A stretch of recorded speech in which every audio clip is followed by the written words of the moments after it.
and Advanced Threat Protection program today.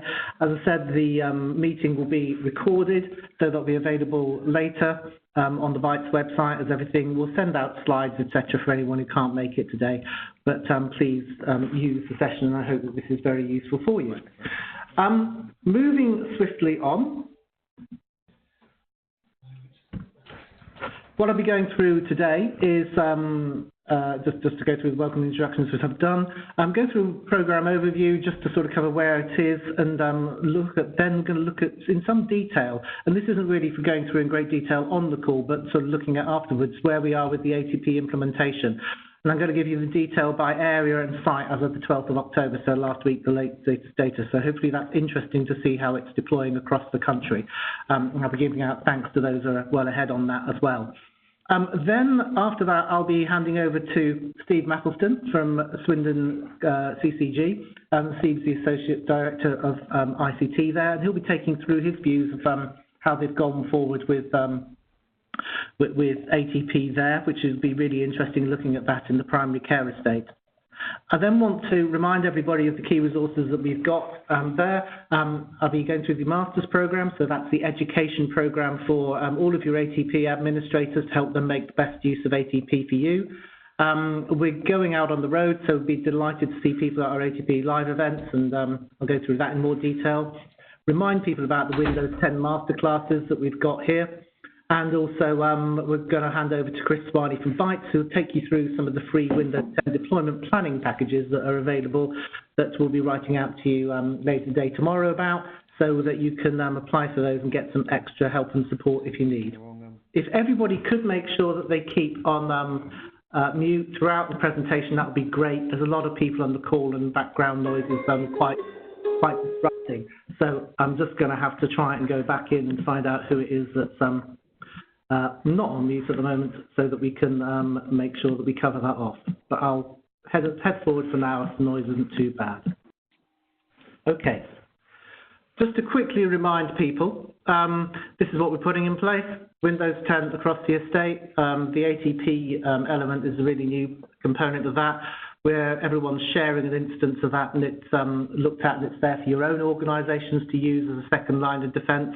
Many of you are getting to grips with that, which is great, and also it also feeds in to give the National Centre more intelligence too, so that helps as well. Where we are today is that we've moved forward from the build, prove, deploy, and we're sort of getting into the use stage and starting to benefit from the deployment of the ATP service. And in the background, Windows 10 is rolling out as well, and we're up to around about 14% of devices across the NHS are on Windows 10 now. So that's where we are. Okay, move forward. What I want to just quickly cover off is, rather than me talk about what we think about ATP, I just wanted to share what you're saying about it. And I think hopefully this is sort of useful background. If you've looked at it and are using it, then hopefully you've seen something similar to this as ATP. If you haven't really used it much yet, then obviously this is what you've got forward to. And I just wanted to share this this is what's coming back in from people. It really is actually quite a useful tool if you haven't done it. It's not a tick in the box exercise. It's actually there for providing a purpose, as many of you are finding, and I'm glad that it's providing that extra layer of security for everybody. So the wider we can get this rolled out, the sooner, the better for the NHS. Okay. The one thing that a number of people have been coming back with, and I just wanted to clarify this before we go on, is I don't think everybody has necessarily sort of looked at the service agreement in great detail. I think it's that thing with contracts, as you sign them and then you put them in the drawer and don't take them out. But there are some really important things in there. And so the key thing I wanted to highlight is the sort of the early targets coming up, is that the commitment that your organisation has reached in return for the free licenses is that you're going to install Windows Advanced Threat Protection on all existing and new devices within 180 days of getting the software license keys. So that's basically when you sign the contract. The time is ticking away there. And the other thing that everyone agreed to is that if the licenses aren't fully used, then we've already agreed that they can be recovered and given to other people. Now, that is a really important point to note. At the moment, I think everybody is aware that we have 1 million licenses that are being allocated.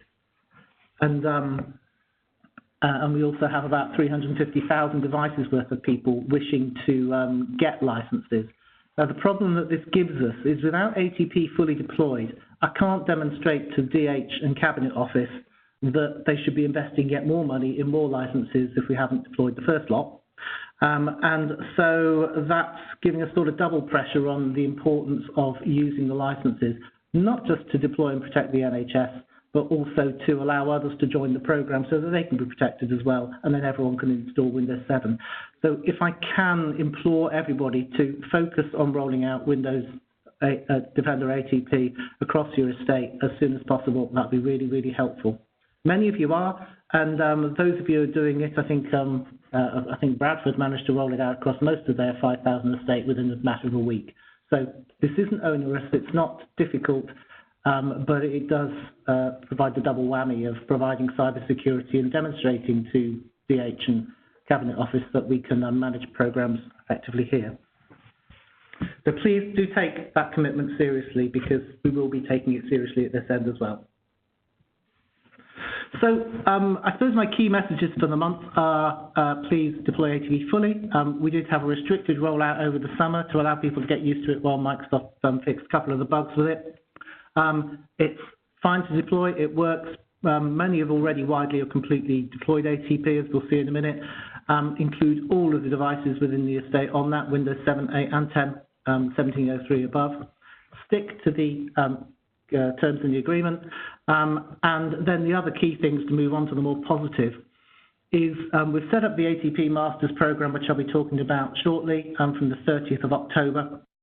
And that's going to be a great way for everyone to train and understand, hearing directly from the Microsoft product teams who built this, how to use ATP effectively. So that's going to be a great resource, and please sign up to and join that, as many of you already have. And it'll be also great to meet face-to-face. It's okay doing webinars and sending out emails, but it's really nice to meet people face-to-face and hopefully the other way around, so you know that we are real human beings trying to work here for you. So more of that later. In the meantime, please plan, start and continue with the Windows 10 migrations. There aren't any showstoppers. It's been done before. Others in the NHS are doing this. It is faster, better, safer and more effective. To remind people, long-term service branch isn't covered, so it needs to be current branch, excuse me. And use all the help and support available. And then just to reiterate about the licensing, please use the licensing that you have. One thing I should highlight is that one of the jobs that we have to do is we have to validate the use of the licenses. This isn't just to maintain my licensing compliance, but also to convince the DH that we are actually asking for the correct number of licenses and we're not over-egging the pudding. So Bytes are in touch with a number of you to validate that. It's a relatively simple process. Just tell us the number of licenses you're currently requiring using for your estate and provide some evidence. A screenshot of a SCCM report is fine. So please do that when asked, because it allows us to move these things forward. Okay. What I want to do now is to go through, I'll skim through this quickly. There's quite a few slides, but I just want to highlight where things are. What I would recommend is that people have a look at these slides as we go forward after the event when I send them out, and you'll see where ATP is deployed across the country. So I'm going to start with, shall I say, the less widely deployed areas in the country, and then move up to the ones that are doing really well, and finish with a great thanks for the County of Sussex for doing so well on the rollout so far. So let me just go through these in order. So starting in London, most in London are off the ground, and a big thanks to Epsom and St Helier for leading the way there in deploying that, and Moorfields well off the ground as well. So that's a really good start there. Obviously, I'm encouraging everybody else, if you're not already live on ATP, to get live and sort of do the pipe cleaning, get familiar with it, and spend some time doing that first and then rolling out, obviously. So that's the position for London. The national organisations are in a similar position. Obviously, I'd hope you'd expect that we'd be quite well advanced here. Sadly, Dean, our technical lead, hasn't finished the job of rolling out ATP and NHS Digital because he's spending more time working with everyone else to help them move forward. The thing I would probably highlight here is that we need to make some more progress within the primary care end. There's some quite large estates there, obviously, and that also needs to move forward, as well as with some of the central bodies that you'd be expecting to also be adopting ATP as well. If we move on to Midlands and East, out in the east of the country, thanks very much to everyone at Cambridge and Peterborough for getting off the ground so quickly and moving forward. And again, the West Midlands, I'd like to thank Walsall, Birmingham and Women's and Birmingham and Solihull for getting off the ground and well advanced as well. Moving over to Staffordshire and Chesterfield. Staffordshire is actually deploying, it's not just the healthcare trust, they also look after CCGs in the area, so that's actually deploying across a really wide estate, so that's also good to see. Chesterfield, just down the road, in Nottingham and Shropshire, also moving forward really well there, so that's great. And it's brilliant to see that everybody is now live on ATP in that area, and so can roll out from here. Again, big thanks to Northampton here as well for leading the way on getting ATP deployed there. The other thing I'd point out is, again, thanks to Alison down in the Hertfordshire, Bedfordshire and Luton ICT shared services, because it's not just the shared services, but also the CCGs under there that are really well advanced, that are managed by that shared service organisation.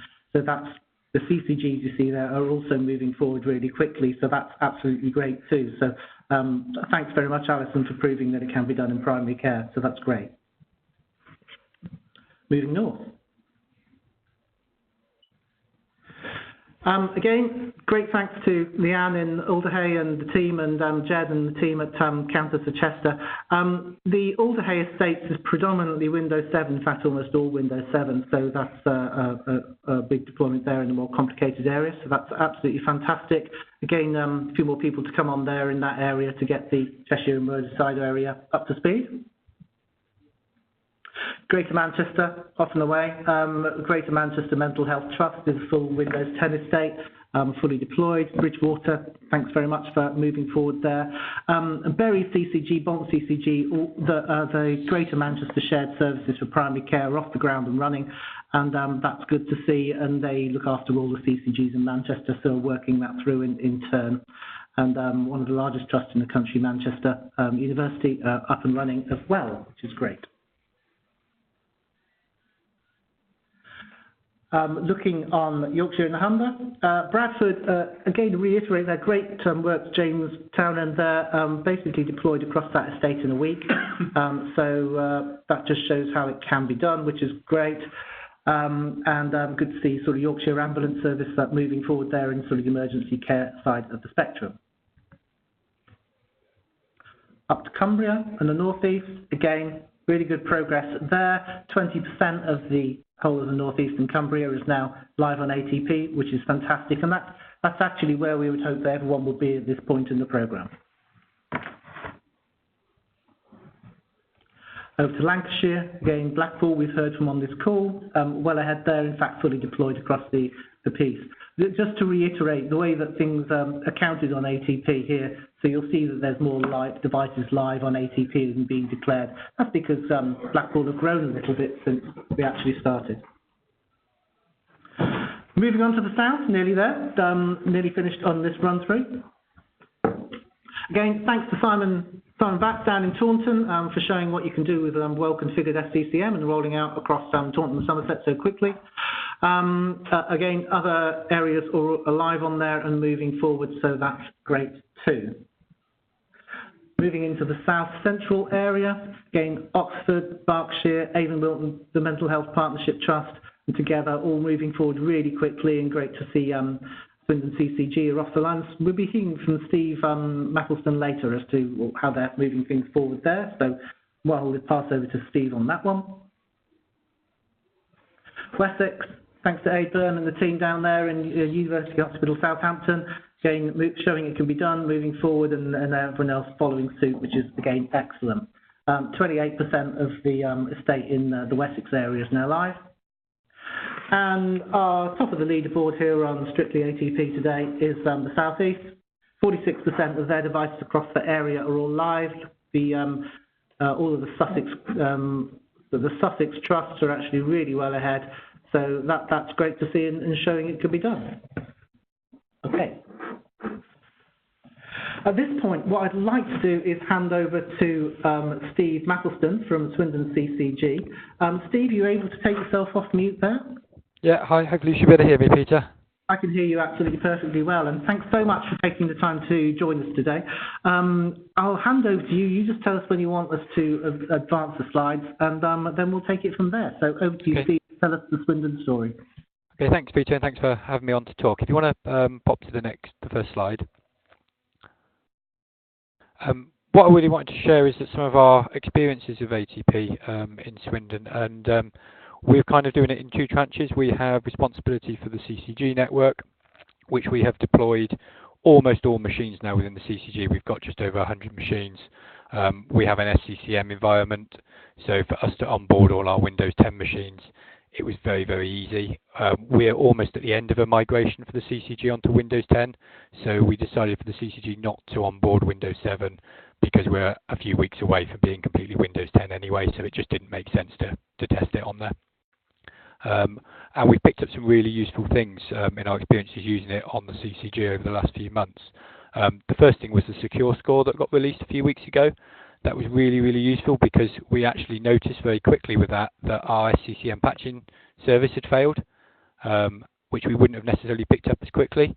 And it was really nice to see. You could see it had been working. You can see by the diagram on there how it had dropped off quite quickly, and then we were quite quickly able then to pick that up and resolve the issue. And you can see the numbers are now working their way back up.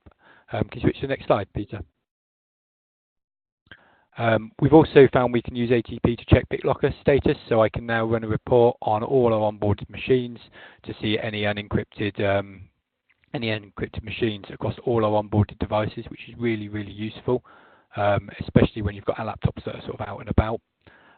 What you'll notice on the ones that aren't onboarded here is we've got these special tags for our primary care machines. So what the team has created for us is two tags, one 12D for our CCG machines, and a separate tag for primary care, which we've marked as 12D primary.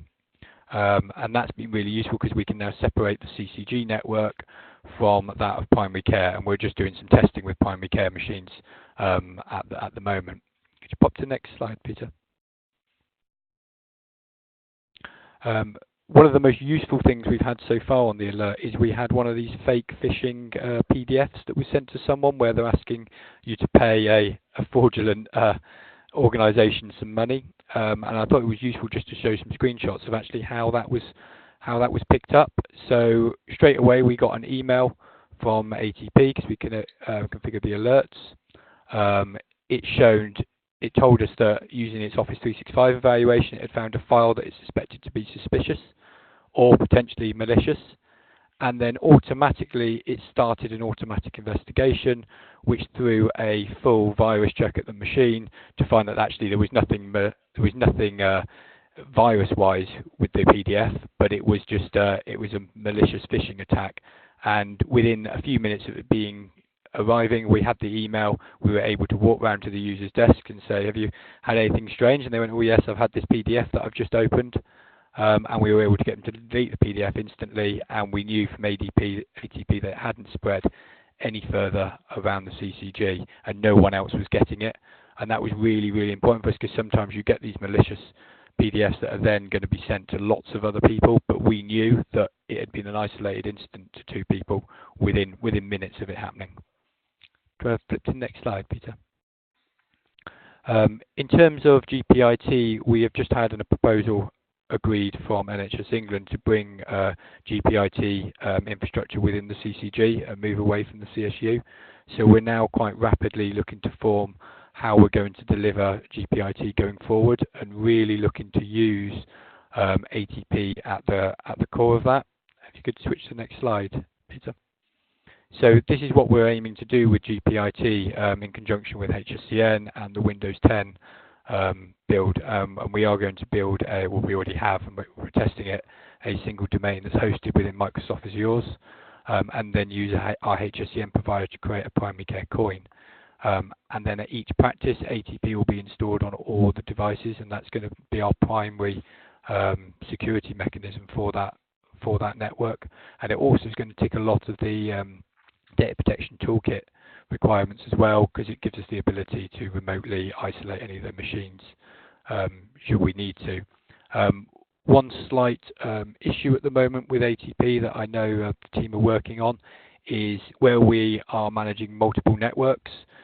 Some things within the ATP console can't be split down to the multiple networks, which that causes us an issue with things like the secure score that's just been launched, because we could end up drowning out what one network looks like because we're including a load of machines from a separate network. So I know the team are working on being able to filter that across different tags so we can monitor individual networks through one central team. And I think that's about it for me, but if anyone's got any questions, feel free to pop them on the chat. Yeah, thanks very much for that, Steve. That's really helpful. If I suggest to people that if you pop the questions on the chat, then we'll come back to those in a few minutes after we just sort of finish the rest of the presentations, if that's okay. I think the key thing there, Steve, to sort of point out, and I think it's sort of for me sort of sharing with other people is when you're setting up ATP, the importance of configuring it so that you sort of segment out the bits of your network, whether as you've done there with the CCG central devices and the primary care component of your network. That's doable with an ATP, and it's important we do, and then it's a question of drilling down some of the other things which you're working with Microsoft on. And I think when we get on to talking about the ATP live events, what we're now working for, now we've built this user community, or it's building for ATP, is to use that to shape and drive the development of ATP with Microsoft going forward as a coherent voice from the NHS. We get a heck of a lot of attention and support from them, and they're really keen to make this work for us. So this is absolutely the time to be understanding how to use ATP and to be shaping its development, working with Microsoft. So please keep those ideas and thoughts coming as you get more experience. The more quickly... Sorry, Stephen. So for me, I think it's really important to think how you're actually going to manage some of these alerts, and think about that in the early stages of your rollout, because actually if we didn't segment those networks and how we tag the machines, it could get very confusing quite quickly. So I think that's really important, especially for primary care where you've got discrete networks. I think it's quite important that you mark those tags separately, otherwise you won't understand the alerts that start to come out. A really good point. Thank you, Steve, for making that. Okay, so we'll come back to those points later and have more of a discussion as we go through. So again, thanks very much. I'll just crack on with the other updates to them. We can drill back into that discussion later if that's okay. But thanks very much, Steve, for that. That's brilliant. Okay, moving on. Just wanted to remind people of the key resources that are out there, particularly relating to ATP at the moment, to build on that conversation, actually, of how we actually make sure that we use the tool that we've got. The first thing that I would like to highlight to people is that we've got the ATP Masters Programme kicks off on Tuesday, the 30th of October. And we're going to be going through exactly how to sort of investigate the alerts, etc., and then go through the rest of that. I won't read through the whole process there, but that's the agenda there is. There's going to be 7 events. They're all going to be led by the actual product experts that built ATP from Microsoft. So this is a really great opportunity to hear it from the horse's mouth about how the thing works, question, drill into the functioning of this tool, so they can really understand how to use it. The key point that we're trying to make possible here is obviously ATP is a tool for you, so it's really important that you can use it effectively to protect your organisation. So hopefully this training will achieve that. All of the events will be recorded, so that then provides a body of education for people to come back to and dip into after the event. So that will be there. We won't be having a session on the 6th of November, but because we've got the ATP live event, so hopefully people will be joining us for those. But otherwise, it's 3 o'clock every Tuesday, going through until just before Christmas. And then, as I said, all of that will be available online for people to do. If you haven't encouraged your ATP controllers and reporters to register for this, then please do so. Just forward them the slides and the links there to be able to do that. As I said earlier, the other thing we're keen to do is to start to build a proper ATP user community. Obviously, this is we're spread across the country. We've got national organisations, we've got local organisations, we've got Microsoft, and we're working together on this. So rather than being just a disembodied voice on the end of a conference call, we're really keen to sort of come out and meet with people. So it's going to be a great day.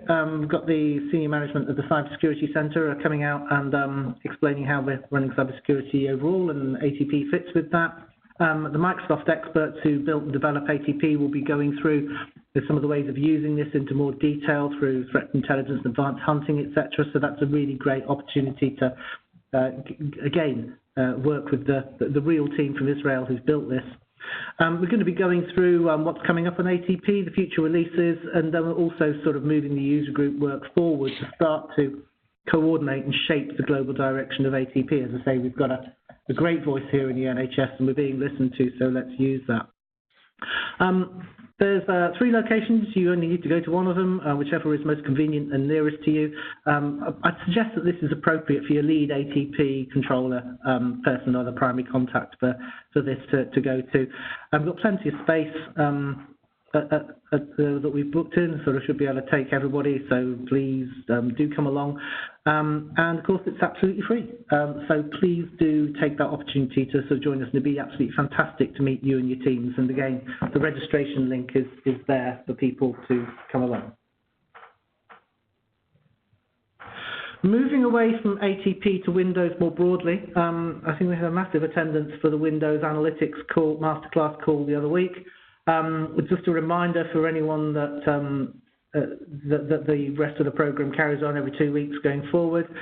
The Head Start call is this afternoon, so hopefully everyone who wants to be registered for that is there. Otherwise, don't worry, it will be recorded and will be uploaded. We've had a bit of a glitch in getting the Windows Analytics call uploaded, so apologies for the delay there. That's entirely down to me going on holiday. But that'll be up shortly. So again, if you want to get under the skin of Windows 10 issues and etc., then please join us for those, and then go to Bytes for the recordings. Okay, so the next thing I wanted to cover, and hopefully Chris Swanee is on the line from Bytes.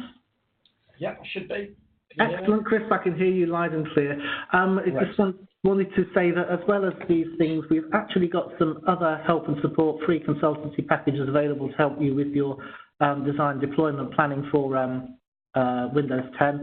So I'm going to hand over to Chris to take us through what's available there as a preview for what we'll be emailing out shortly to let you know how to apply for it. So over to you, Chris. Thanks, Peter. Yep, so if you can nip to the next slide for me, please. Next slide. There we go. So as part of a benefit of the whole agreement, we're able to offer complimentary, free of charge planning services out to NHS organisations regarding planning for the deployment of Windows 10. And these are just planning sessions just to help you get started, and they cover common starting points. But there are a limited number available, and what we're going to be doing is, I think you, Peter, are going to be emailing out an application form for people to have a look at and complete, and then send back to us where we can have a look at those and then allocate the consultancies out more or less on a first come first served basis. They are limited, so depending on the consultancies taken up, etc., it's probably going to be around enough to assist approximately 40 NHS organisations. And like I say, it's all based on the planning of the migration to Windows 10. They do cover a sort of a standard format. However, we can tweak these slightly to cover the ranging needs of various organisations.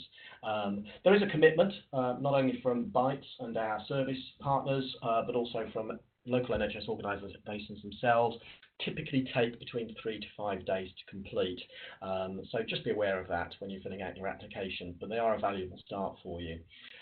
Next slide. This will just go on to the types of service available. This is not a limited list. There's much more around it, all around Windows 10 though.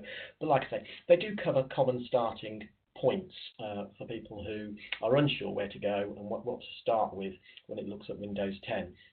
So whether you need help with a business approach, whether you need to get the hands-on knowledge of Windows 10, what tools do you need to deploy Windows 10, and is your environment ready for it as well, and what needs to be changed, or what application testing needs to be done.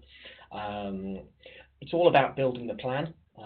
So getting your teams educated and aware of what needs to be done. But also, if you've already got plans in place, we can help with that on just understanding your plan and verifying that for you. The process that we're going to follow with this is in the next slide. So is the next slide coming? Yes, it's coming. So firstly, apply for the consultancy. Today or tomorrow, emails will be sent out to everybody, all the primary and senior responsible people who've signed into the agreement. Have a look at that carefully, and fill out the form completely, and then reply back to nhsea@bytes.co.uk with the completed form. We'll get that loaded onto our systems, and what we'll do is we'll then review that with NHS Digital and advise applicants who've gone round to the next round on this by the end of November. If you get through to the next round, if you're selected for this, then what we'll do is Bytes, we will set up an initial call with you, with our solutions partner, just to get some more background understanding of what your requirements are. So we can then align the appropriate service partner with you and ensure that we're actually got the right solution and right type of consultancy for you to drive your deployment forward. We'll then scope that for you and deliver the service. This is done by various solution partners who are good experts in the deployment of Windows 10. They've done it before and they've got some good learnings to share around that. Once that's done, because it's all around the planning, then you can move on to your deployment, and you can do that on your own. You can get various partners to help, and we can help as well. In some circumstances, obviously, there is a cost involved in deployment of Windows 10, but the planning of it, we can help quite a number of organisations with the planning. So look out for that email coming through. Act on it immediately. I think we're going to set a deadline for around about the 2nd of November, so you'll have 2 weeks in order to complete that form. Deadline is 2nd of November to get those forms back to us.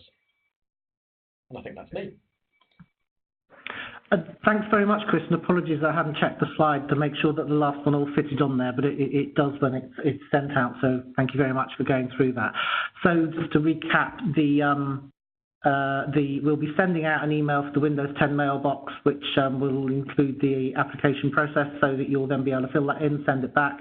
As Chris said, we need to get this used and as soon as possible, so we'll be looking for responses by the 2nd of November, so we can have them all the days allocated out and being in the process of being used before the end of November. So thank you very much for putting that programme together with your partners, Chris. I think it'll be really useful, and hope that everyone is or as many people as can take part in that.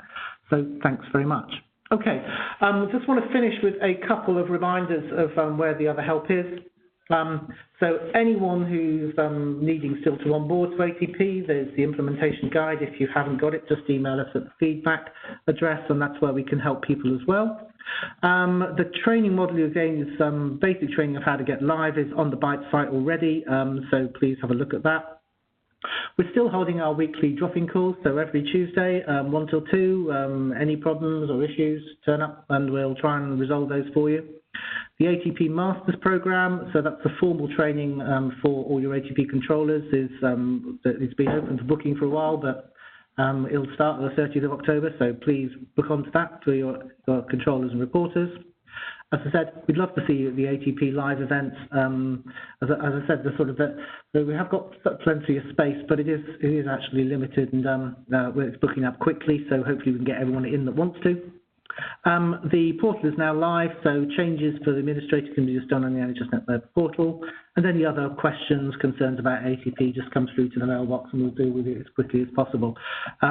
Bear in mind, I think we're all used to working in small teams, so we will get round to you as soon as possible. And if we're taking a long time, then obviously we know that that's our issue, and we stop the clock on any deployment issues if it's down to us. Moving on, the Windows 10 help, the guides have been available for a while. If you want the Head Start image, then just email us and we'll get that across. License keys, get those from Bytes. I think everyone's got those already who can be included in that. The masterclass are going, so please register that. We just keep building the list and we'll keep inviting those to you every day. We had our first Windows Wednesdays call yesterday, which is just a drop in for anyone who's got anything they want to ask about Windows 10 deployment. That's our team here and the Microsoft consultants as well, so and a whole load of other expertise from across the NHS. So that's a good place to bring any other problems you don't quite know what to do with, and we'll see how we can help. And in between those, any other help they need about Windows, then just let us know at windows10@nhs.net. Okay, so we're now on to the questions and answers. So we've got another 20 minutes to go through. So if you just bear with me a second whilst I get up the chat box, and then I can start to look at what we've got coming in. Obviously, I haven't been looking at this while I've been talking away, so bear with me as I go through. What I'll do is I'll ask the question, and then if there's anything needs to go through, then I'll sort of, whoever raised the question can come off mute. So let's fire ahead. I think we had a question about identifying ODS codes, which I think was answered as it comes off the ODS portal. You can find that. So I think that's been answered. Let me go down. So just this is really good because everyone's answering all the questions as we go through. Alison Hudson from Ardash down in South Yorkshire, having some problems in rolling out ATP across our Windows 7 estate, getting some spurious errors. Some machines work okay, others don't. In the location of same VLAN. So hopefully we'll get that one resolved. We've got calls arranged there shortly, but I think generally for people is if you've got some issues like that, then just please email us at ATP feedback and we'll try and work out what it is. By now it's probably something that's been seen before, so we should be able to get you up and running really quickly.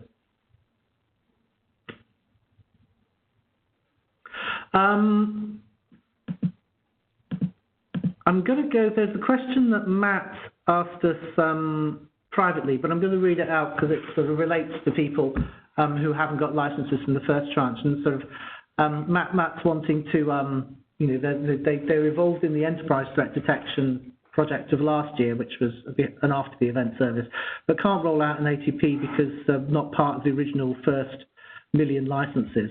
Why only 1 million licenses?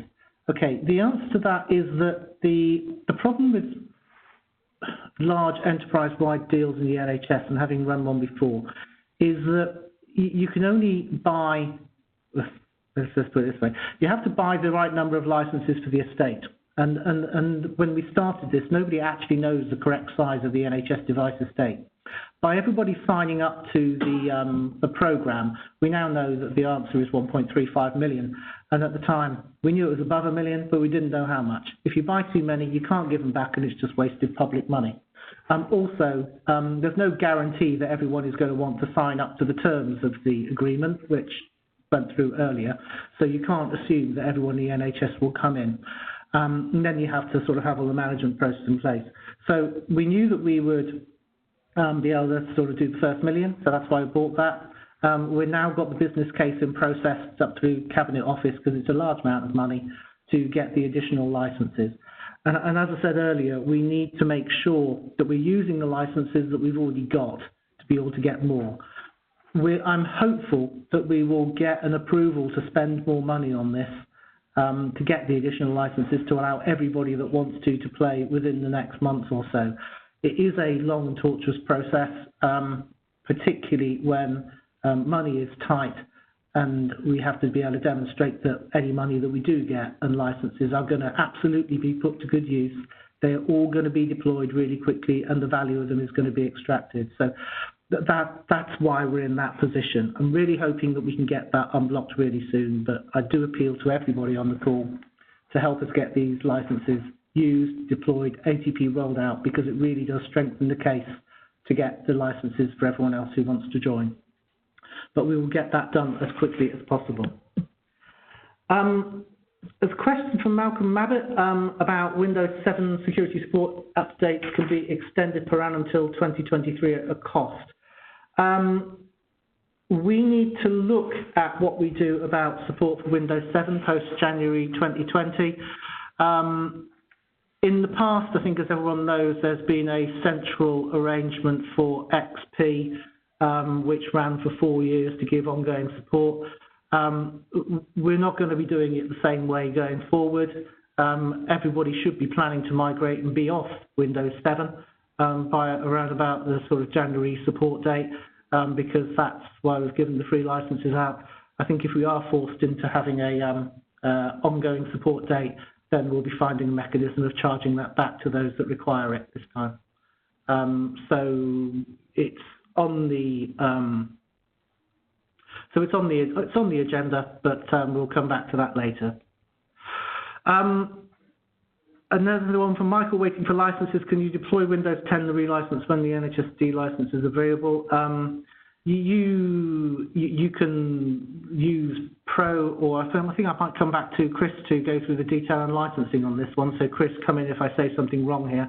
Obviously, you can deploy Pro or Pro OEM, etc. at your own cost and deploy Windows 10 that way. You can't deploy ATP and you can't use any of the enterprise functionality until we've got the other licenses available. Chris, anything you want to add there? No, that's correct. Unless you've still got Windows 10 Enterprise in your current agreement, check with your local reseller on that, and Microsoft. If you've got entitlement Windows 10 which you've already bought, then obviously you can use those licenses. But okay, moving forward, at the next anniversary, if you've got an enterprise agreement, then you won't have to pay for the Windows element moving forward. Yeah. Okay, thanks very much. Chris Stoneham has come in to say that they've got approximately 40% of the ATP, or 40% of their estate are running Windows Embedded Standard 7, which I'm looking at my colleague John here, doesn't connect to ATP, if I remember rightly. So I'm just waiting on a response from products group to confirm whether it will or won't work. We don't think it does, but we're just waiting for final confirmation. Yeah, in all of these things, there are some exceptions that prove the rule. If I think about an ambulance trust, I know they, for other operational reasons, they don't actually have their core control room connected to the internet, so it can't work on ATP. Most organisations are fine. There is always going to be some devices that don't connect for whatever reason, but it's there are more exceptions in the rule. So we'll work through that with individual cases depending on what the situation is. So Chris noted it will affect your percentage stats and it does go to other people, but we'll work through the details sensibly on that. A couple of questions.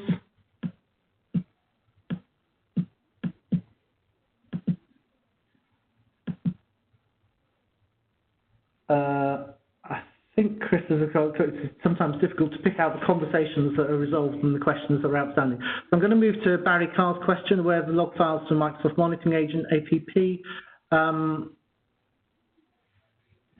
Dean? Onboarding. This is onboarding, yeah. Where are the log files to Microsoft Monitoring Agent, ATP? Although we're 50%, above 50%, the rest of our workstations appear to be slow onboarding. Yeah, so it is the operations log within the event log viewer. However, what I recommend is if you email atpfeedback@nhs.net, we can send you a connection analyzer, and that'll give you a text file result that should hopefully identify why 50% of those machines aren't communicating. That connection analyzer also does an export of the operations log as well, so you can review that as well. So I'd recommend doing that, and we'll be able to work with you to try and get those other 50% on for whatever reason they're not doing so. Okay. And if it's sort of still a problem, then ask us at ATP feedback and we'll go into the detail of it. Darren, to everyone, we've noticed our machines can take between a few hours and up to 3 days to appear on the portal. Implementation hasn't helped troubleshoot. Any pointers or one for ATP feedback? Dean? Depends on the OS. So if it's Windows 7, it depends. Unfortunately, it does depend on the scenario. For Windows 10, I would very much expect it to be within minutes, to be honest. So if you're finding that it's any longer than an hour, let us know at ATP feedback and we can have a look. If it's Windows 7, it could depend when the patches have been installed, if there's a reboot pending for those. Again, I would expect it to be no more than an hour or two at the most. If you're finding that it's days and you've previously installed all the patches and it's just the MMA agent that you're now installing and it's still 3 days before it'll appear, then yeah, let us know again at ATP feedback and we can have a look at that. Okay, thanks very much. John Round, currently using McAfee products including endpoint security ATP module, can the two be run together or will this cause issues? And they've got a mixed Windows 7 10 environment but moving towards full Windows 10. Dean, I think we use McAfee? Yeah, we do, yeah, everything's fine. Certain aspects of McAfee will do a similar job to ATP, but they do run side by side without any conflict. Okay. I think there's a few people have been answering, and thanks to John and Michael being answering some of these questions as we go along, so that's helped. I just repeated that. Darren has asked, can we configure the secure score to recognise non-Microsoft products for antivirus and encryption?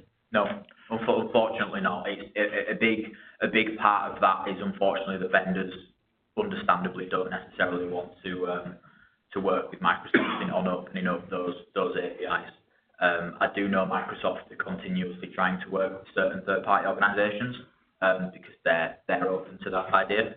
But no, unfortunately not. And being candid, I wouldn't expect that to be the case anytime soon. Yeah, so I think it's a question of recognising that if you're using other products, which is absolutely fine, then your secure score is not going to recognise them for the time being. And the secure score will pick things up around the EDR element and also other Windows 10 security features that may be outside of your antivirus or front-end EPP product. So it does certainly have a place, but for things like AV definitions and anything like that, then it would need to be the third-party management console that you use for that, whether it's McAfee or whatever it may be. Okay. Yeah. No. Thanks very much. Thanks very much for that, Dean. Okay. Next question. NHS Digital sending out updates about known issues within local organisations. And I think Michael's answered that. This is the team here have been excellent in providing the answer on that. What I'll do is I will cut and paste and copy and send out the chat log from this call as well with these slides so people can see what's been said. Alison, still on to John Smith. There's more questions that I think have been answered. If I go down to John Round is the question. John Round, which one was this? Sorry, getting lost in the questions now. Michael? The bottom. Go right to the bottom. The last two I think are outstanding. Okay. So, John Round, to everyone, is it recommended to use BitLocker for drive encryption versus McAfee drive encryption so that ATP can report on that? So that's your decision. I think, as you pointed out there, it is possible to use ATP to report on that. There's also MBAM as well, Microsoft BitLocker Administration and Monitoring. That's included from a client point of view within the E5 deal as well. As far as recommended from a security point of view goes, if you're using 256 encryption for McAfee with TPM, that's something we used to do at NHS Digital, and then migrating to BitLocker 256 TPM from a security point of view, the same core technologies. So it just depends from more of an operational point of view what you would prefer to use. There is the point that it is more cost effective to use BitLocker as it's included within the E5 deal, whereas McAfee drive encryption does have a cost. But there's no specific recommendation per se. It's more around the two are configured the same, they are like for like from a security point of view. And it's probably just worth noting that if you do go with a third party, it would just be one of those that you have to use whatever the third party is to monitor the health of your estate, because obviously Secure Store can't detect that. Yeah. I think it's one of these things of looking at the full scope of what is in the suite that is Windows 10 and deciding what to do with it that's most appropriate for you. Obviously, we can't dictate what and wouldn't dictate what people do locally on that. Last question back from Matt. Hello, yes. Hello. Okay. Hopefully that's gone good. So the last question, which has come from Matt, is again. I'm just going to come down now then. It's okay. Is what happens with if there are no more licenses. I think at the moment I'm not expecting there to be no more licenses. I think it is an issue of timing. It makes no sense when now that we know that the size of the NHS that needs to be licensed is 1.35 million, which wasn't known before. The best way of buying the licenses, the cheapest, the most effective way of doing it is to buy it centrally, because they are around about 2/3 of the price at least. Okay, so there is no point in not providing licensing that is required, because it just ends up with it being more expensive locally, and that's just silly, and everybody understands that. The issue at the moment is about winning the argument that if the licenses are purchased, they will be used. And at this point in time, as everybody saw from the presentation of current status, I can't win that argument because ATP isn't deployed, and ATP is straightforward and easy. So we need that to move, and we need that to move really quickly, so I'm asking for everyone's help in doing that. If ATP doesn't get deployed as per the service agreements, then that does open the option of another source of licensing from those organisations that have chosen not to deploy, and we can then, as we saw earlier, have the opportunity to reallocate licenses to those who will deploy. So I think the answer on the licensing is there will be licensing available via either buying some more or recovering it from organisations that don't deploy. That will unwind under the next couple of months. I think all I would say is that apologies to organisations who weren't able to get back in time to sign their agreements before the first pool of licensing ran out, and we hope to get that resolved in the next couple of months. It will cause a bit of delay, but in the meantime you can plan to both deploy ATP really quickly on the basis that it's available at the end of November, and then the rest of you will do the planning, which is quite deep and intense, and there is a lot more to think about than just having the licenses for Windows 10 deployment to run through next year. So I would encourage people to do that on the basis that the licensing will be available, rather than focus on the fact that it isn't. If anyone wants to pick that up with me individually, I'm more than happy to pick up on any specific individual cases we go through as well, if we've got concerns. But I'm glad to hear that the boards are actually interested in this and making sure that they can take part. Last thing I'll say is a reminder from Jeff Young is that anyone who wants to join the Head Start webinar this afternoon, hopefully you should have already got the links to that. So if you want to join in that program, then please just register for the masterclasses there. Okay, I think that is it for the questions at the moment. So thank you very much there. I'll just leave you with the next steps just to encourage everybody to sort of think about what to do next. So again, we're still in implement ATP fully. If you get the licenses available, then it'd be great to get those done by December. So it's straightforward to cover the estate, so please do it. Obviously, any questions or any issues we'll resolve. Do get your ATP administrators registered on the Masters program. It's going to be really good, and it will give them what they need to do to be able to make the most of setting up and using ATP going forward. And it would be lovely to see people at the live event and go through that face-to-face with us. In the meantime, please keep on with the Windows 10 stuff. The Windows 10 masterclasses are great, and any questions, just drop into our Windows Wednesdays. I think I've probably said enough about making full use of the licenses available, and please do come back here for next month's update, where I'll be going through again, where we are with the ATP deployment, and hopefully having some good news about more licensing for people yet to join. In the meantime, any other questions? We're here all week, all days at Windows 10 at nhs.net. So thank you very much for your time. Goodbye.